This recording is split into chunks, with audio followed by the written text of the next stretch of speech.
Antes de iniciar propiamente, mis hermanos, es necesario advertir que una de las mayores tareas que tenemos nosotros a la hora de entender los principios es aplicarlos, ¿verdad?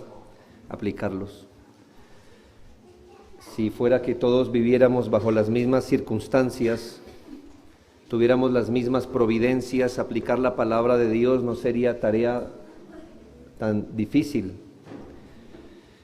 Y debemos reconocer, hermanos, que todos nosotros, aunque compartimos la fe, la vivencia en un mundo caído, no todos, por diferentes motivos, vivimos las mismas providencias o circunstancias.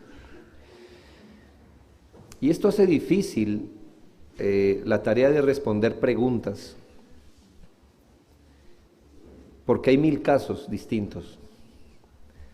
Pero lo que nos consuela es que hay un solo principio, una sola fuente. Ahora, hermanos, y agradecemos realmente las preguntas, pero también nosotros queremos animarles a que en espíritu de oración, leyendo su Biblia, consultando con sus pastores, puedan avanzar en la manera de aplicar la palabra de Dios a sus casos particulares. Es muy probable que muchos de los asuntos que vamos a responder, usted diga, me hubiera gustado que me respondieran específicamente como un paso a paso, qué hacer. Si les sirve de algo, hermanos, ni siquiera la Biblia nos trata así, sino que nos da principios y nos ayuda a que con la asistencia de su Espíritu los pongamos por obra. El tema que tengo es mujeres y los diferentes casos irregulares. Mujeres y los diferentes casos irregulares. Cuando hablamos de casos irregulares, no deseo que me entienda necesariamente casos pecaminosos. Sin duda que mujeres pueden verse arrojadas a vivir de manera irregular por pecados o errores que cometen, por supuesto. Otras viven casos irregulares por las consecuencias, no de pecados actuales, sino de sus pecados pasados.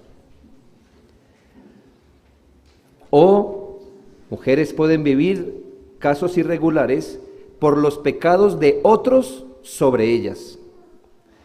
Otras por la simple y llana consecuencia de vivir en un mundo caído.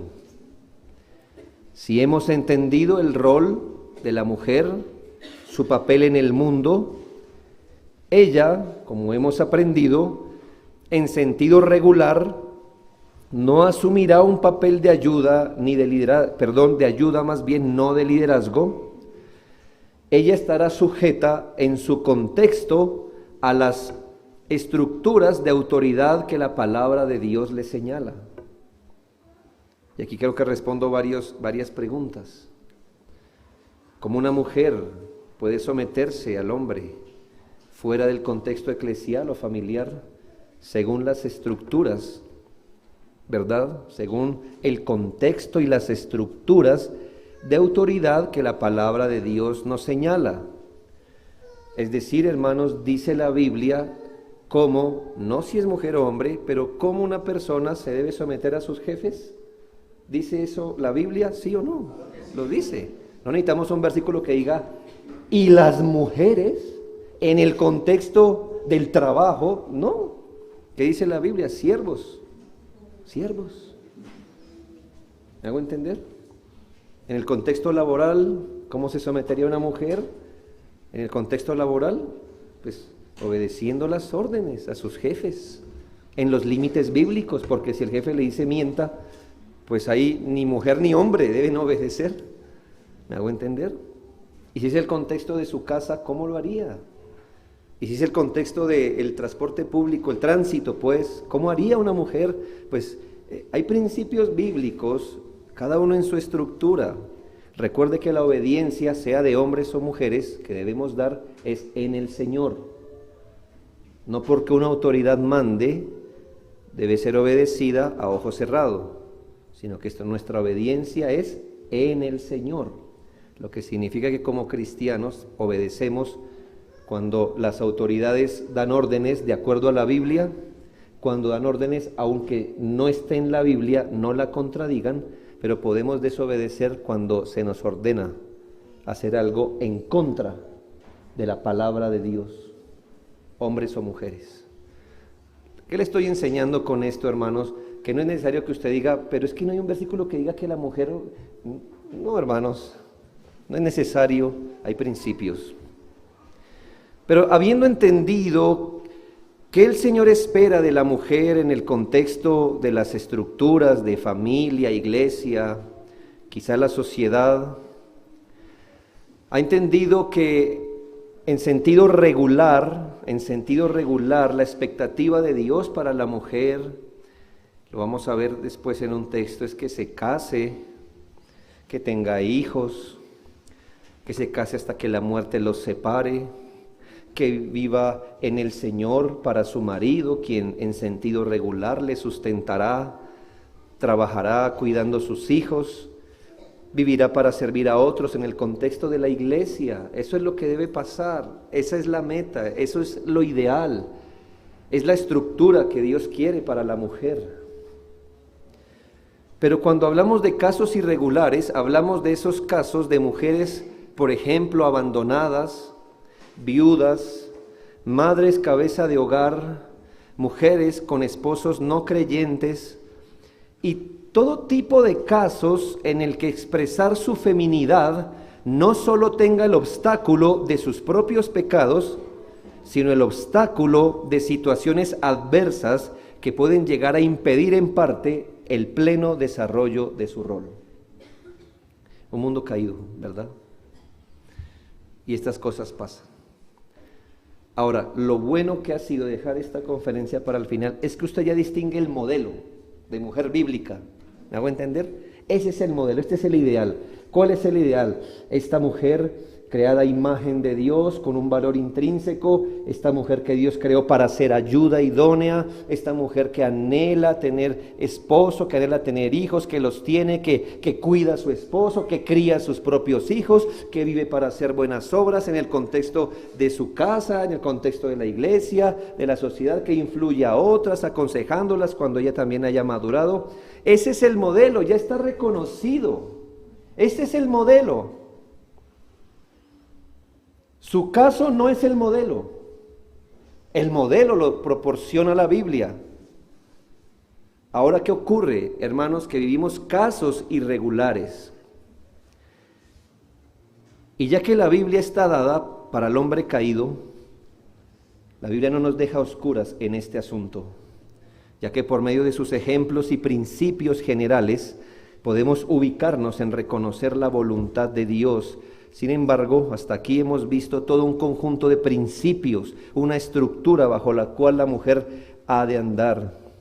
Y si bien puede que una mujer no pueda o no por ahora desarrollar su feminidad como está establecido, sí le ayude en estos principios a reconocer cuál es la meta, a avanzar hacia ella y no conformarse con su estado irregular y saber que los lineamientos de su rol y cuáles son los límites a no sobrepasar. Y le digo esto: ¿reconoces cuál es el modelo de mujer bíblica? Perfecto. ¿Estás viviendo un caso irregular? Muy bien. ¿Sabes qué pienso que hace la mayoría de mujeres que viven casos irregulares?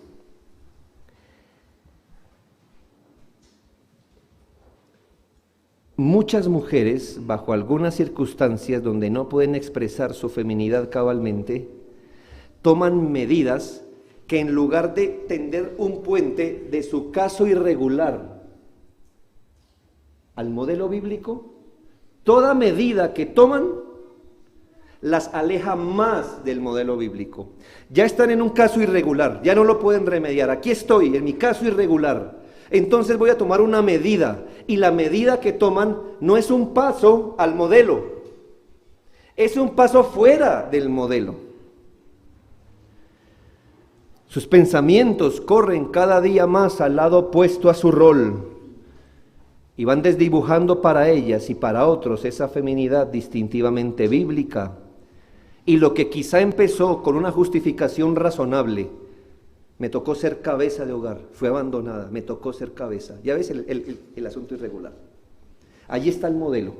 Aquí está ella como cabeza de hogar en su estado irregular. Entonces voy a tomar una determinación, esta y esta otra, y en vez de acercarla ya, tomó otro paso hacia afuera. Y lo que empezó con una justificación razonable, se les vuelve una filosofía con la que quieren vivir a gusto. Me gusta esto de ser cabeza de hogar. Y si intento volverme a casar, me tocaría someterme, ni loca que estuviera. ¿Lo notas? ¿Qué está haciendo esa mujer? Deformando su feminidad. Porque en lugar de pensar, Señor, si tú quieres en tu voluntad concederme un marido, un esposo, está diciendo, ¿yo a esta altura para someterme a alguien? No, si notas el punto, lo que empezó con una justificación razonable, se les vuelve filosofía de vida. Y ahí compruebas que tu estado irregular solo hizo salir a flote tu inconformidad con el modelo bíblico de mujer.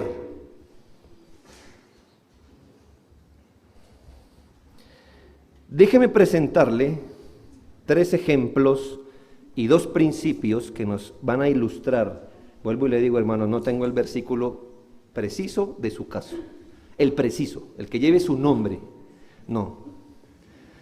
Pero le tengo 3 ejemplos. Así que ubíquese, ore al Señor para que del ejemplo usted pueda derivar.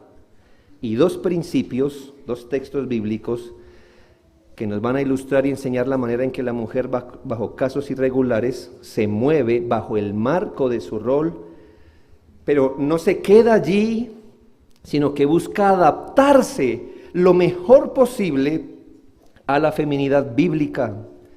Cómo una mujer bajo casos irregulares se acerca de corazón y de actos a la expresión de su papel en medio de este mundo. Ahora, solo deseo advertir que lo que deseamos derivar de estos ejemplos son principios, no establecer casos. Es decir, es un ejemplo, no es su caso, es un ejemplo. No razone cuando vaya a la Biblia de esta forma, como ya que usted conoce la parábola del niño que le preguntan cuántos son 2 manzanas más 1 manzana. Él dijo, no sé, yo me lo sabía con peras. ¿Me hago entender? Y eso es muy común entre los cristianos. Bueno, ¿cuál era el punto? El punto no eran las manzanas, el punto era la suma. Así que usted no diga, pero no, yo no fui como Ruth, no, a mí no se me murió el marido, este ejemplo no me sirve a mí, no, mis hermanos, no es la manera de ir a la Escritura. Hay principios, hay ejemplos y debemos aplicarlos. Luego concluiremos con unas implicaciones, si Dios nos ayuda. 3 ejemplos, mi primer ejemplo es Raquel. Raquel no es el caso de la mujer completamente irregular, pero hay un dato que nos da la Biblia de Raquel que nos hace ver algo. La Biblia puso un énfasis allí y es bueno entenderlo. Recordemos que el contexto donde aparece Raquel es el de Jacob huyendo de su hermano por robarle la primogenitura, huyendo a casa de su tío Labán.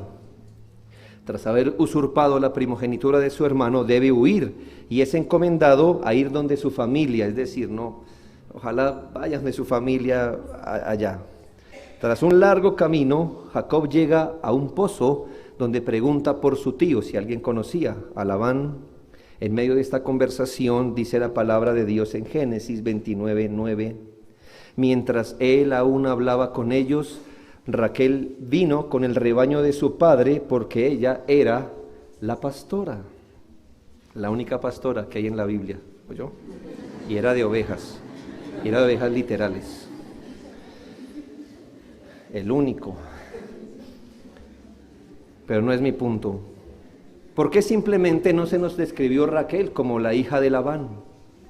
¿Por qué dice vino con el rebaño de su padre y nos dice cuál era su oficio particular? Es raro que la Biblia diga, esta mujer era cocedora, esta mujer amasaba pan, pero con Raquel dice era pastora, y yo entiendo por la Biblia, es que se resaltaba que esta mujer en su soltería tenía una ocupación singular.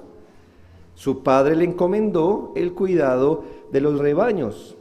Seguramente los comentaristas bíblicos afirman que no se le encomendó completamente todo cuidado, asuntos muy engorrosos, pero al final ella estaba a cargo y cuidaba el rebaño de su padre.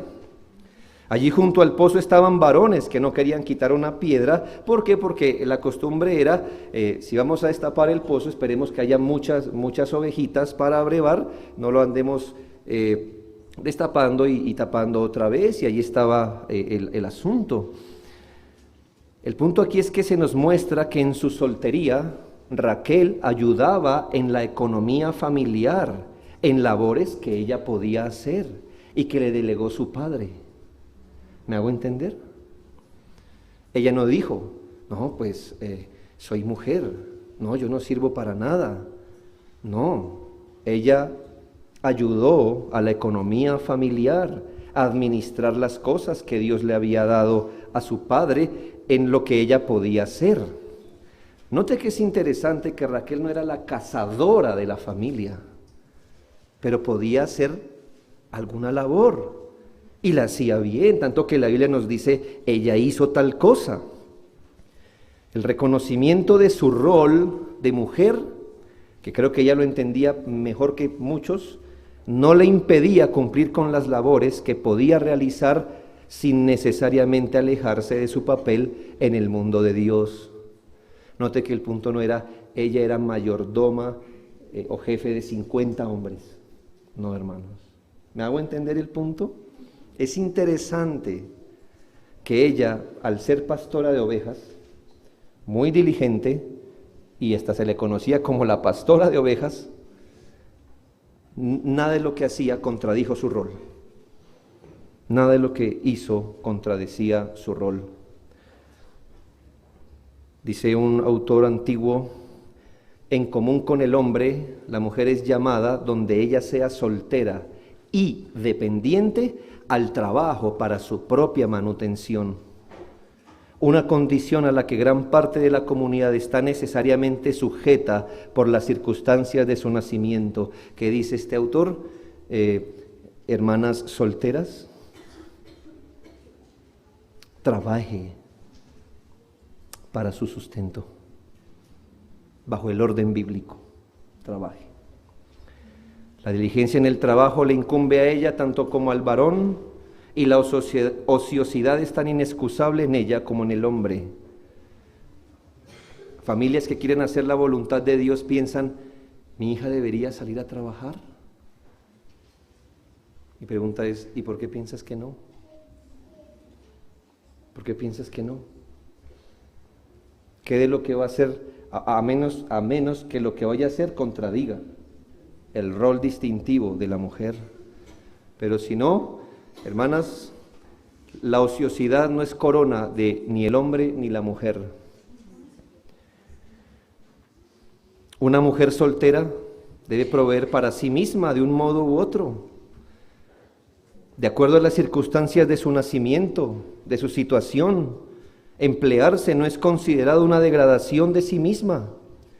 Una profesión honesta, dice ese autor, es mucho más honorable que el orgullo y la pereza. Pero hermanos, la historia no termina aquí. Les recuerdo que Jacob quedó profundamente enamorado y ella fue dada en matrimonio a Jacob. Y esto le marcó un nuevo rumbo para la expresión de la feminidad de Raquel. Cuando Raquel se casa, jamás se le vuelve a recordar como pastora, porque dejó de serlo. Dejó de serlo. Y no tenía hijos. Después le digo por qué le hago este comentario. Mientras estuvo soltera tenía cierta orientación legítima, pero la declaración de Génesis 31:14 nos dice ya ella cómo se veía estando casada. Respondieron Raquel y Lea a Jacob: ¿tenemos acaso parte o heredad en la casa de nuestro padre?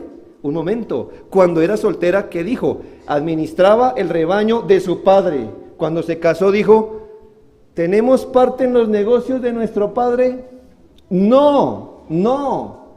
Así que ella no se casó para seguir ostentando sus funciones, su papel, como si estuviera soltera. Lo único que le cambió fue perder su virginidad y un anillo en la mano.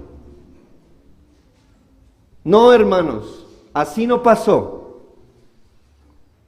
Sino que se casó y dijo: ya mi feminidad, que vine expresando de una forma legítima cuando era soltera, ahora cambió. Ahora esos son los rebaños de mi padre. Y yo ya no tengo parte en sus negocios. En el contexto de que Jacob le dijo: vamos a tener que irnos. Y ellos dijeron: pues vámonos. Para donde usted vaya, pues nos vamos. Piensa esto, como mujeres que se casan, lo único que les cambió es que ahora viven en pareja, pero siguen ostentando los mismos principios cual si fueran solteras. Ellas quieren los beneficios de la soltería al mismo tiempo que los beneficios del casamiento. Pero ella entendió que el matrimonio había marcado un fin de la vida como la llevaba y que ahora bajo la unión matrimonial no podía pretender llevar una vida cual si fuera soltera. Ella ya no tenía parte en los asuntos de su padre, ahora los asuntos que le competían eran los de su esposo, es decir, los de su familia. Raquel no siempre fue pastora. Luego de su matrimonio encontramos que Jacob se puso como proveedor de su familia. Mientras Raquel era soltera, ella proveía para su familia. Cuando se casó, Jacob proveyó para ella. Génesis 30, 25 y 26. Aconteció cuando Raquel hubo dado a luz a José, que Jacob dijo a Labán: envíame e iré a mi lugar y a mi tierra, dame mis mujeres, mis hijos, por los cuales he servido contigo, y déjame ir, pues tú sabes los servicios que te he hecho. Note que él no usa lenguaje inclusivo. Mira cómo nosotros te hemos servido, hemos cuidado tus ovejas. ¿Qué dijo Jacob? Yo las he cuidado. Yo. Él no mandó a su esposa a trabajar fuera de su hogar. A mi hija, ya que tú eres pastora, que eres hábil, ven y me ayudas. No. Ella se casó. Tenía solo un hijo, uno, y todo cambió. Muchas madres con más hijos, quiere decir más responsabilidades, hubiesen vuelto a su ocupación de soltera. Por eso Dios bendice a Raquel y quizá no a ti.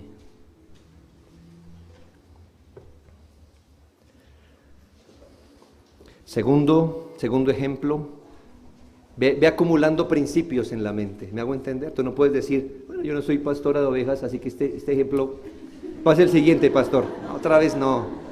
Mira el principio. Segundo, las hijas de Zelofejad. En Números 26, 33 se nos habla un caso, y qué interesante, la Biblia nos habla de Zelofejad. Este hombre, por la providencia de Dios, no tuvo hijos varones. Era algo irregular, ¿verdad? Solo tuvo hijas mujeres. Números 26, 33. Y Zelofejad, hijo de Efer, no tuvo hijos, sino hijas. Y los nombres de las hijas de Zelofejad fueron Maala, Noa, Ogla, Milca y Tirsa. Hermanos, cuando la tierra prometida estaba siendo repartida, al menos en un mapa, porque ellos luego van a poseer la tierra, pero al menos en un mapa se estaban dividiendo la tierra. Se repartía la herencia por las tribus, las 12 tribus, y dentro de las 12 tribus, por las casas paternas. ¿Cuál era su problema? Que papá había muerto y no eran casadas ninguna. Estas mujeres dijeron, ¿y nuestra heredad entonces? ¿Dónde vamos a vivir? Si todo se estaba repartiendo por las casas paternas, Zelofejad murió, no dejó varones, porque si había habido un hijo varón, a través de él se reparte la tierra para ellas, pero no había. ¿Qué deberían hacer? Qué interesante, estas mujeres no hicieron pancartas reclamando su derecho a la propiedad, sino que acudieron a Moisés, varón de Dios. Y en el versículo 4, números 4, ¿por qué será quitado el nombre de nuestro padre de entre su familia? Por no haber tenido hijo varón. Danos heredad entre los hermanos de nuestro padre. ¿Sabe qué hizo Moisés? Este es un caso irregular, ¿sabe? Ningún varón. Y el único varón se muere. ¿Qué haremos con ellas? ¿Sabe qué hizo Moisés? Moisés lleva el caso a Dios mismo. Por eso esta respuesta es singular. Porque aunque Moisés le hubiera tomado la respuesta, estaría bien, él hubiera sido guiado por Dios, pero esta respuesta se la dio Dios. Números 27, 6 y 7 dice, y Jehová respondió a Moisés diciendo, bien, dicen las hijas de Zelofejad. Qué machista es la Biblia, ¿verdad? No, no lo es. Estas mujeres tienen razón, Moisés. Les darás posesión de una heredad entre los hermanos de su padre y traspasarás la heredad que le correspondía a su padre a ellas. Nunca piense que la Biblia es machista, jamás lo haga, porque lo pensará con una mente diabólica. ¿Qué dijo Dios? ¿Cuál es el problema? No, que no son hombres, sí, pero ¿dónde van a vivir? Aparte es un lugar, como a todos, en la tierra, su caso irregular. Este asunto, hermanos, es tan singular que provocó la expedición de una ley divina para ese momento, una ley que no estaba, se introdujo de ahora en adelante en el pueblo, versículo 8, y a los hijos de Israel hablarás diciendo, cuando alguno muriere sin hijos, varones, traspasaréis su herencia a su hija. Sí, aquí vemos que en ausencia de un varón que legalmente las representara como su padre o un marido, ellas tenían que ver por sí mismas en consonancia con la providencia y con la palabra de Dios. ¿Qué principio sacas si eres una mujer sola? Bueno, pues según la palabra de Dios y su providencia, trabaja para tu sustento. No está prohibido. Sin embargo, hubo un problema, hermanos, que usted conoce. ¿Qué iba a pasar con su heredad si ellas se casaban con hombres de otra tribu? Se supone que las tribus estaban sectorizadas, ¿verdad? No es como hoy vivimos, pero estaban sectorizadas. ¿Qué pasaba si las hijas de Zelofejad se enamoraban de un hombre de otra tribu? Pues entonces, al casarse, por la línea del hombre, vendrían a poseer la tierra de ellas. Y entonces estos hombres que ya tenían heredad aquí, iban a tener también heredad aquí. Y entonces sí, iba esta tribu a tener esta heredad más una extensión aquí. Y el Señor dijo, esto está mal, porque para eso estamos dividiendo la tierra. ¿Qué iba a pasar? Así que los príncipes, los principales de la familia de Galaad hablaron con Moisés, números 36, 2 y 3, y dijeron, Jehová mandó a mi Señor que por sorteo diese la tierra a los hijos de Israel en posesión. También ha mandado Jehová a mi Señor que dé la posesión a Zelofejad, nuestro hermano, a sus hijas. Y si ellas se casaren con algunos de los hijos de las otras tribus, de los hijos de Israel, la herencia de ellas será quitada de ellas, de la herencia de nuestros padres, y será añadida a la herencia de la tribu a la que se unan, y será quitada la porción de nuestra heredad. Un gran problema, ¿sabe? Buen punto. Parecería que Dios habilitó a hacer una cosa contradiciendo algo que él había dicho, pero el Señor, ¿qué dijo? 36, 6 y 7. Esto es lo que ha mandado Jehová acerca de las hijas de Zelofejad, diciendo: cásense como a ellas les plazca. Muy bien.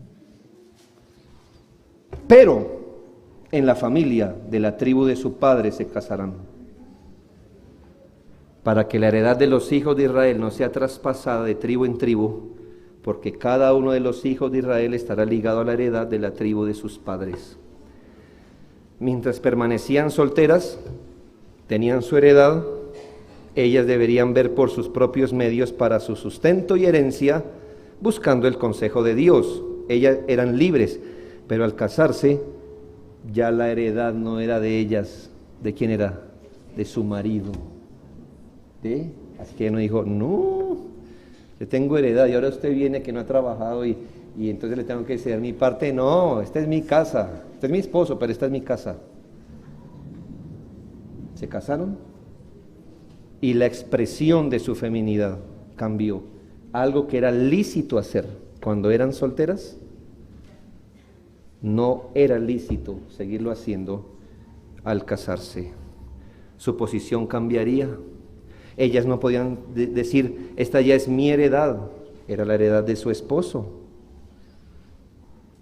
Y así se preservaría la heredad en esa tribu. Saque principios de allí, pide al Señor que le ayude a entender. Pero sigamos con el tercer ejemplo, Ruth. Podemos mirar en un último ejemplo en Ruth, la cual quedó viuda y sin responsabilidades legales para con su suegra, o llamémosle ex suegra.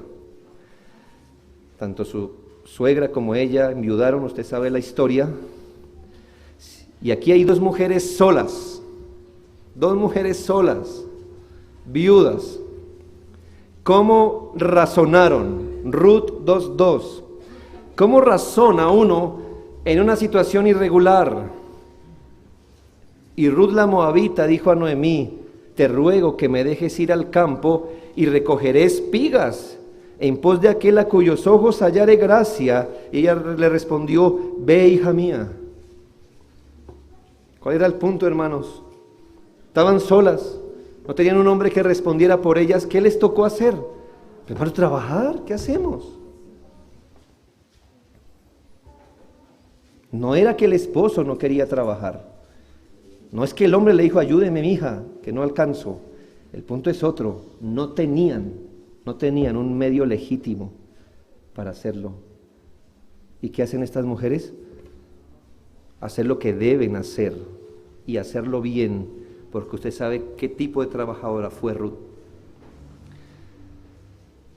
De tal forma que Ruth se convirtió en la sustentadora de su hogar por su providencia de soltería, o llamémosle viudez. Ruth 2, 17 y 18. Espigó pues en el campo hasta la noche y desgranó lo que había recogido, y fue como una efa de cebada, y lo tomó y se fue a la ciudad. Y su suegra vio lo que había recogido. Sacó también luego lo que le había sobrado después de haber quedado saciada y se lo dio. Eso es algo que generalmente hacen los hombres, pero aquí ¿quién lo está haciendo? Ruth. Estaba viuda y tenía a cargo otra persona. ¿Qué debía hacer? Sí, esperar en Dios, trabajando. Una mujer bajo un estado irregular que no tenga legalmente quien la sustente, debe ver por su propio sustento y el de los suyos, y debe ser tan fiel a sus labores como pueda hacerlo, porque Dios no bendecirá su ociosidad. Pero note, Noemí entiende la feminidad bíblica. Ruth 3:1. ¿Dónde está Ruth? En el caso irregular, ¿verdad? ¿Cuál es el modelo? Este es el modelo de mujer. Muy bien. ¿Qué hace Noemí? Después le dijo a Ruth 3:1, después le dijo su suegra Noemí, hija mía, ¿no he de buscar hogar para ti para que te vaya bien? Note, no es, mira, usted es independiente, eso nunca vaya, ya usted ya se puede ver por usted misma, afírmese ahí, mija. Son los hombres, miren, no, eso, no. Ay, tú has sido una fuente de sustento y has sido tan fiel en lo que has hecho, pero hija, yo conozco la feminidad bíblica y sé que este es un caso irregular. Mira, ¿por qué no te casas? Así razona la Biblia. Así razona la Biblia. Ahora note que cuando Ruth se casó, gloria a Dios, qué historia tan linda allí, caso de honor, de masculinidad, de feminidad. ¿Sabes?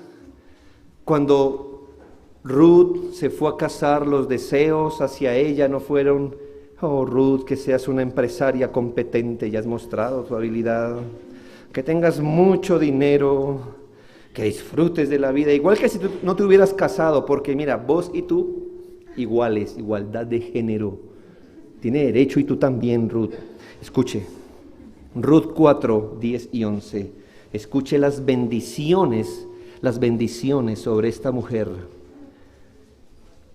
Le dicen a vos, y que también, bueno, dice de vos, y que también tomo por mi mujer a Ruth la Moabita, mujer de Malón, para restaurar el nombre del difunto sobre su heredad, para que el nombre del muerto no se borre de entre sus hermanos y de la puerta de su lugar. Vosotros sois testigos hoy. Y dijeron todos los del pueblo que estaban a la puerta con los ancianos, testigos somos, Jehová haga a la mujer que entra en tu casa, como a Raquel y Lea, las cuales edificaron la casa de Israel. Y tú seas ilustre en Efrata y seas de renombre en Belén. Alguna vez, sí, aquí están mis amados amigos, en su matrimonio, alguien dijo, pastor, vaya a decirle unas palabras. Yo fui y dije, que Dios los bendiga, que tengan muchos hijos. Y todos alrededor se rieron. Y dije, ¿de verdad? Que tengan muchos hijos. No me interesa. Casa, propiedad. Que tengas muchos hijos. Porque los hijos que son herencia de Jehová.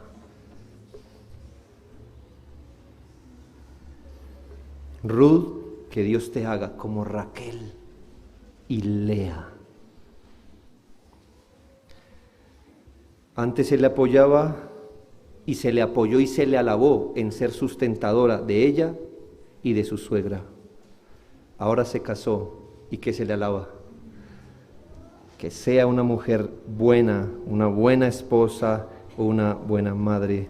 Toda aspiración, deseo, interés que mostró estando en su viudez cambió cuando se casó.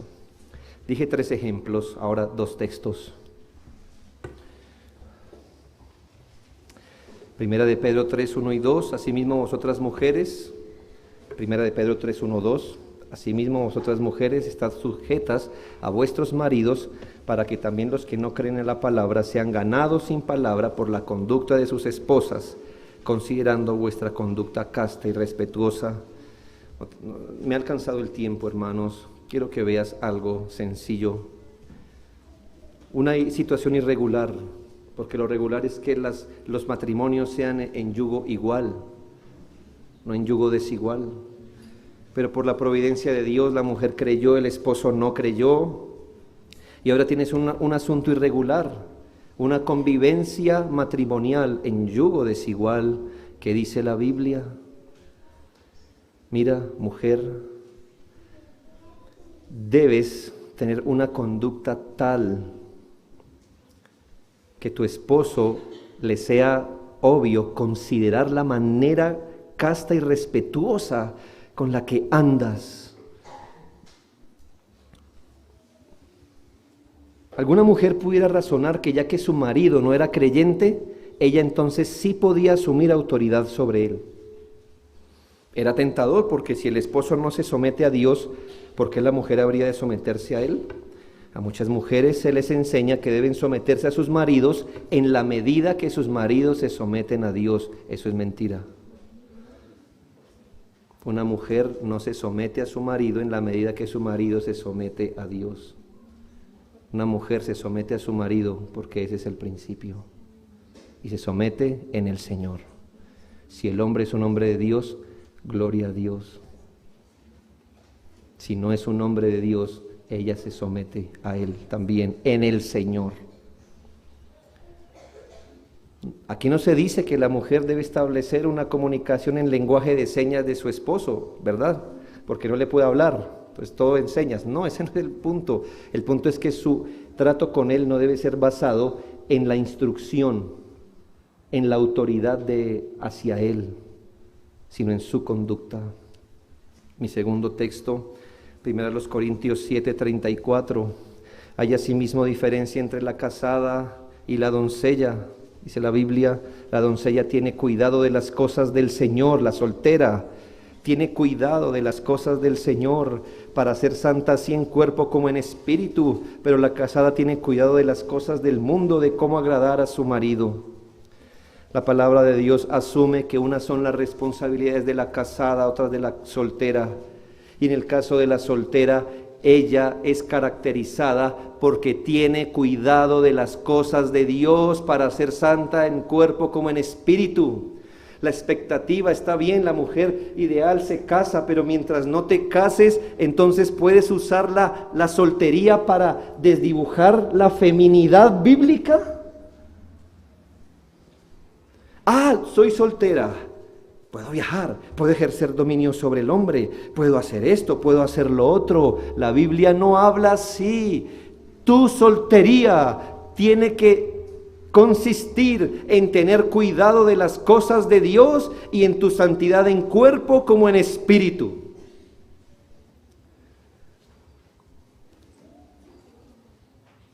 El apóstol da por sentado que el soltero está concentrado y ansioso por hacer la obra de Dios.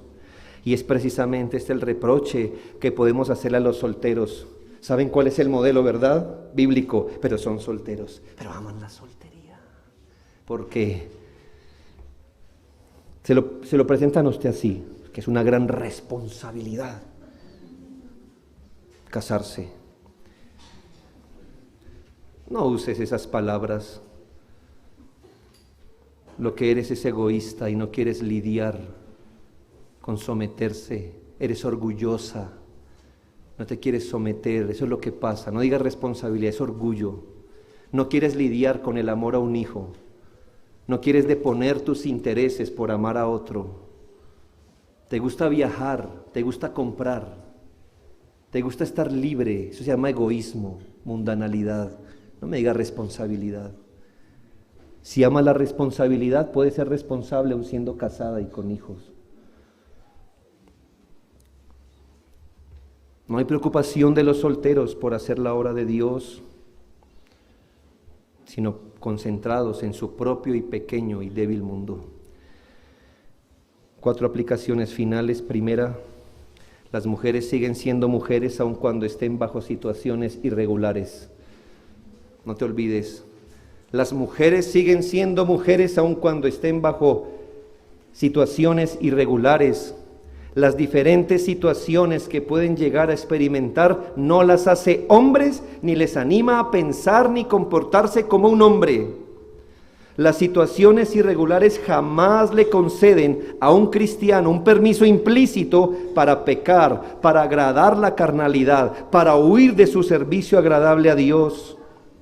La mujer siempre debe vivir bajo el marco de lo que el Señor ordenó para la mujer, bajo la estructura divina que Dios estableció para la mujer, bajo el blindaje de protección que Dios le confiere a la mujer. Ya que esto es verdad, la mujer siempre debe buscar, aún bajo casos irregulares, expresar su feminidad distintivamente cristiana en el contexto que viva y bajo las circunstancias que afronte. Vamos a suponer que quedaste viuda, está bien, has tenido que desarrollar cierto carácter para lidiar con tus hijos que están creciendo, pero amas tanto ahora esa situación que ahora te diriges así a todos los hombres. Y uno dice, yo no la conozco, pero se me hace o que es madre soltera o es viuda. Porque de entrada se nota como decimos coloquialmente, el tonito.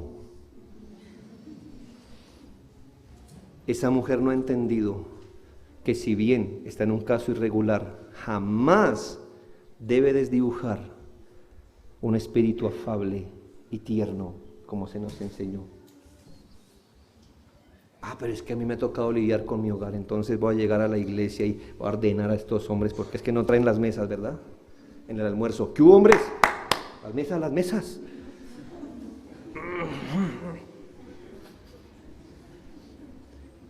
Eres una mujer y siempre lo serás, aun bajo casos irregulares. No se te olvide que no tienes licencia para desdibujar tu feminidad.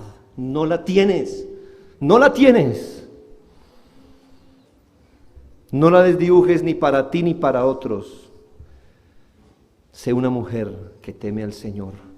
Y aun cuando tengas que vivir y hacer de ti un carácter más fuerte por la situación que te tocó, no te olvides que la mujer que agrada al Señor tiene un espíritu como tierno, afable, reservado. Gracias. 2.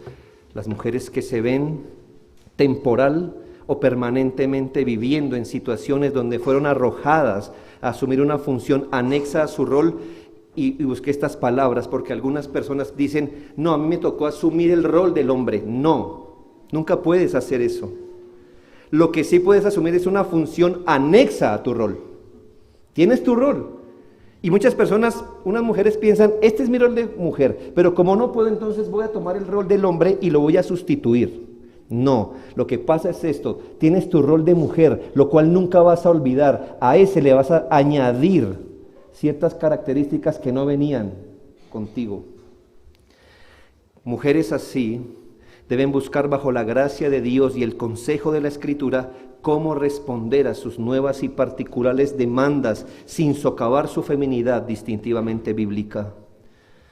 Fui cuidadoso en decir mujeres que fueron arrojadas a vivir en tal situación, no mujeres que buscaron estar allí y luego buscas consejo para acomodar la Biblia a lo que buscaste hacer. No, no es esto, hermanos.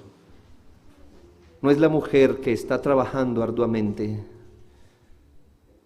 y quizás renunció el supervisor. Y el jefe le dice, necesito que haga esta función. Contra la espada y la pared, ¿verdad? Una mujer así, difícil. Eso es distinto a que en la empresa están buscando supervisor. Yo. Y después buscas consejo. Pastor, ¿qué hace una? Imagínense, ¿qué hace una para honrar al Señor siendo supervisora? Qué bueno. Primero te metiste allí.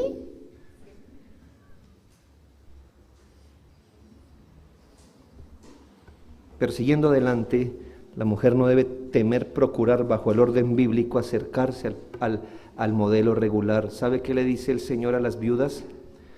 Quiero pues que las viudas jóvenes se casen, críen hijos, gobiernen su casa, que no den al adversario ninguna ocasión de maledicencia. Si Dios les concede, se casarán. Si Dios no les concede, pues no se casarán. Pero ¿qué espera la Biblia? ¿Estás en este caso irregular? Procura ir allá. Si Dios te tranca el camino, te lo trancará. Pero al menos ve y procura hacerlo. Ve, no hay problema. Sin ruborizarse, el apóstol dice, quiero que se casen. Están de alguna forma irregular allí. No están pecando, pero están irregular porque no te acercas para lo que fuiste creada. 3. La mujer que vive bajo un estado irregular debe cuidar doblemente su corazón. ¿Por qué digo doblemente? Porque si ya nuestras hermanas que viven bajo la estructura bíblica de esposas amantes, madres dedicadas, todas estas cosas, les es difícil vivir bajo la voluntad de Dios, imagínate una mujer que ahora por obligación tiene que anexar características que no vienen con su rol. Qué tentaciones va a vivir esa mujer. Cuida tu corazón. Por ejemplo, una mujer soltera debe elaborar, ayudar con los recursos de su familia, debe hacerlo de una manera que luego no ame tanto su independencia que no quiera casarse. Cuida tu corazón. ¿Me hago entender? Eres soltera, está bien. Pero ahora amas tanto tu soltería que dices matrimonio, no. Y si tú empiezas a pensar mal de lo que Dios dijo que era bueno en gran manera, como casarse y tener hijos, tú tienes un problema. Tú tienes un problema en el corazón.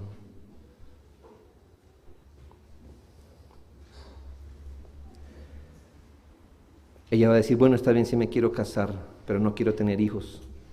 Hermanos, este consejo se lo escucha a una mujer cristiana decírselo a su propia hija. Cásese, pero no es para tener hijos de una vez, ¿no? Hay que disfrutar del matrimonio. Ay, mi hermano, yo hubiera querido que esa mujer nunca hubiera dicho tal cosa. Déjame pensar en ese consejo. Cásate, pero no tengas hijos todavía porque hay que disfrutar del matrimonio. Muy bien. Gracias por decir que los hijos son la aniquilación y el suicidio del disfrute en pareja. Da risa, pero es para llorar, hermanos, porque eso salió de boca de una mujer creyente. Y cuando Dios dice, los hijos son una herencia que te quiero dar, la mujer dice, no, disfruta del matrimonio. Algo así, cuando ya no quieras disfrutar del matrimonio, ten hijos. Dios tenga misericordia si usted y yo pensamos así de los hijos, porque no somos distintos a la que aborta. ¿Por qué los mata ella?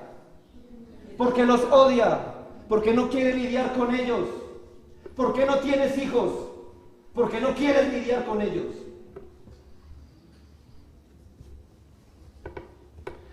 Perdóname, hermanos, que soy padre y amo a mis hijos y amo a los hijos de mis hermanos.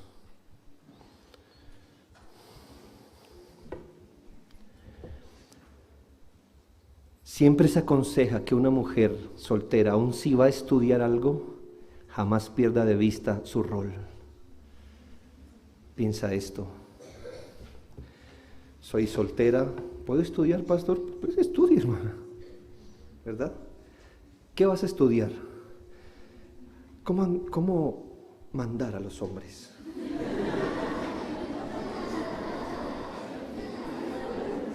¿Me hago entender? Eso tiene otro nombre, administración de yo no sé qué, ¿verdad? Y jefe de personal y bla, bla, bla, bla. Hermana, ¿sabes cuál es el plan de Dios para tu vida? Entonces, aún si eres soltera, no pierdas esto. Ten esto en perspectiva. Debo estudiar algo donde no desdibuje mi feminidad, y aún si el Señor me concede casarme, esto no sea un impedimento para servir al Señor.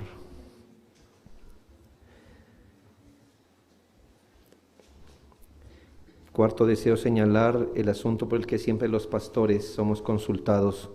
¿Debe la mujer trabajar? ¿Debe la mujer casada trabajar? ¿Debe la mujer con hijos trabajar? La respuesta, y escúchese bien porque nos han difamado, la respuesta es siempre sí. La mujer no tiene permiso para la ociosidad, pero la pregunta está mal hecha. La mujer sí debe trabajar, el punto es ¿dónde? ¿Y en qué contexto? ¿Me hago entender? Que algunos dicen, ¿usted trabaja? No, yo en el hogar.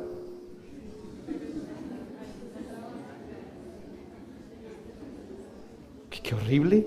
O sea, que el hogar es el contexto de la ociosidad de la mujer. Que la mujer debe trabajar es un hecho. El punto es, ¿qué ámbito según Dios, es el ámbito de sus labores. Yo le digo, el hogar, la casa, su esposo y sus hijos. Y aquí quiero hacer una precisión, y es que muchas mujeres cristianas casadas asumen que la orientación de su vida cambia cuando Dios les conceda tener hijos. Cuando, estando casada, tenga hijos, eso sí le hará replantearse su papel en el mundo. Y es un error, porque lo que cambia la orientación de la mujer no son los hijos, es el matrimonio. Mientras soy casada y no tengo hijos, ¿puedo vivir como soltera? Cuidado, hermanas. Lo que cambia su orientación es cuando se casó, no cuando tenga hijos. Cuando tenga hijos se le aumenta, pero su orientación es, se casó, ahora usted vive para su marido. Cuando él llegue a casa, usted debe estar ahí, servirle la comida, animarlo, ayudarlo, mandarlo a su trabajo desayunado. Lamento por hombres que tienen que vivir la soledad de soltería estando casados.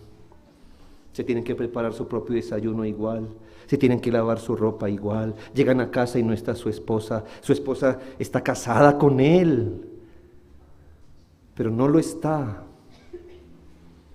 Demostré bíblicamente que la orientación de la mujer cambió cuando se casó, no cuando tiene hijos.